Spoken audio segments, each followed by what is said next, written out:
Let's completely demystify how modern high-performance apps are built for literally every screen on the planet, all at the exact same time. If you ever wondered how the massive tech giants push seamless updates across multiple devices without breaking a single sweat, you're in the right place. Welcome to this explainer. Today I'm going to explain a little bit about Flutter ecosystem. So, how do we build for iOS, Android, desktop and web all at once? We all know traditional nightmare here.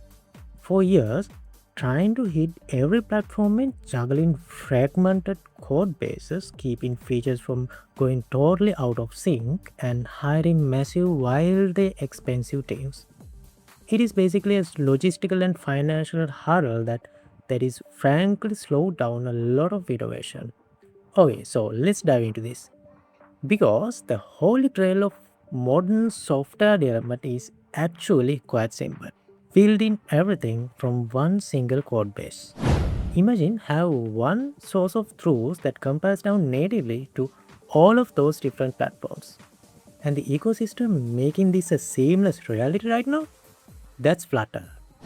Think of learning this tech stack kind of like a building a custom house from the ground up. Here's our blueprint. 1. The multi-platform dream. 2. Dart, the foundation. 3. Flutter, everything is a widget. 4. Managing state with RiverPod. 5. Navigating with GoRouter. And finally 6. Start your Flutter journey. Starting right off with section 1, the multi-platform dream. The core philosophy here is all about maximizing your application code reuse. You write in your logic once, but, and this is absolutely crucial, you aren't sacrificing user experience to do this. This ecosystem is designed to automatically adhere to different design patterns. So whether that's Craptino styling for that native iOS feeling or material components for Android. Your app just doesn't run everywhere. It actually feels like it's belonged there. Moving down to the base of our house in section 2, Dart, the foundation. And this brilliantly illustrates why Dart is so perfectly suited for user interfaces. It has incredible support for asynchronous programming. By just using simple async and await keywords, it's completely avoid what developers dreadfully call callback hell.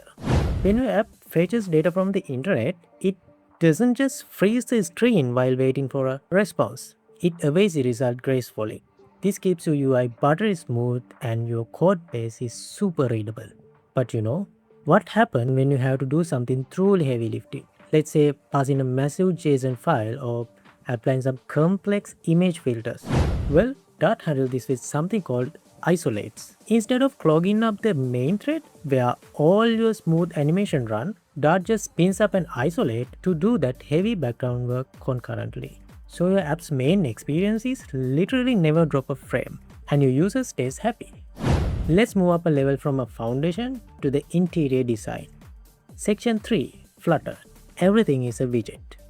If you remember only one single thing about Flutter from this explainer, let it be this. Absolutely everything is a widget. A piece of text, that's a widget. The button you tap, widget. Even the invisible padding that spaces things as a part is a widget.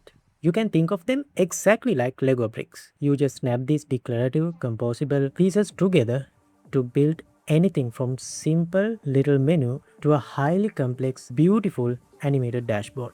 Now what really interesting about the slide is this brilliantly simple rule straight from the documentation. Constraints flow down, size flow up, parent set position. When you snap those Lego bricks together, the parent widget essentially tells its child, hey, here is the maximum space you can take up. Then the child calculates its size based on that, passes the size back up, and the parent places it on the screen. Honestly, once you grasp this one poetic rule, you can build literally any layout imaginable. So now a house is built and the layout is beautiful, but what happens when you need to remember something? A house needs electricity to be actually functional, right? So imagine your user adds an item to a shopping cart on one screen, but they navigate to a different screen. How does the apps remember what's in the cart? Well, we need to talk about state, which brings us to the wiring. Section 4, Managing State with RiverPod. So what is this RiverPod?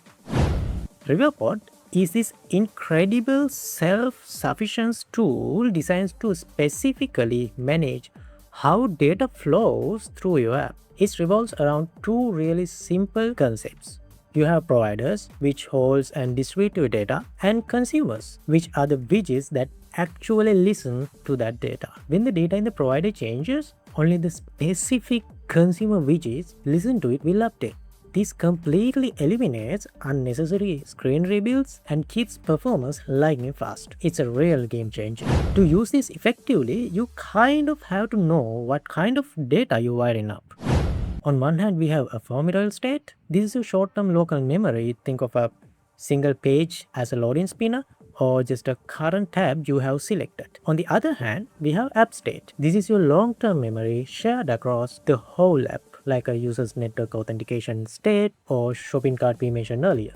RiverPod actually excels at managing that complex app state cleanly. Okay, so let's move and see how this built in a real project, because setting it up is seamless.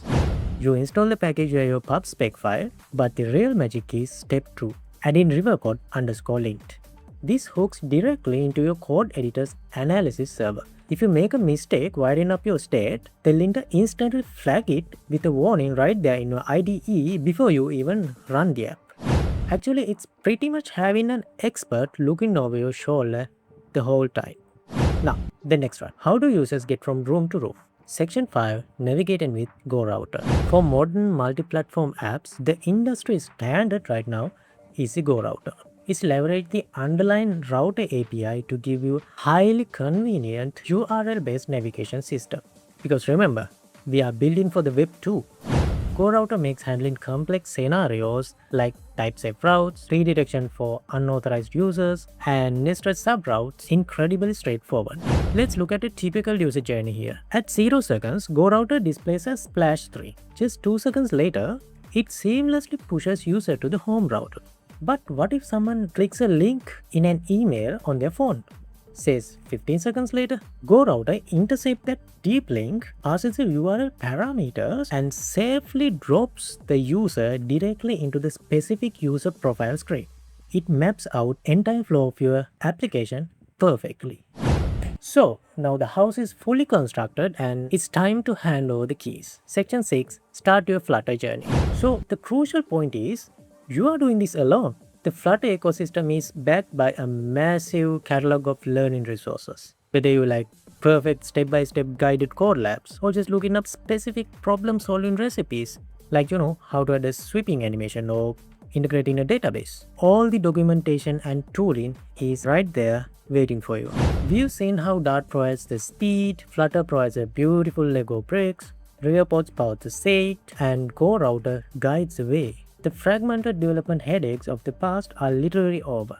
So the only question left is this. Armed with a single code base that can natively reach essentially every screen in the world, what will you build first? Thanks for joining me with this explainer and happy coding!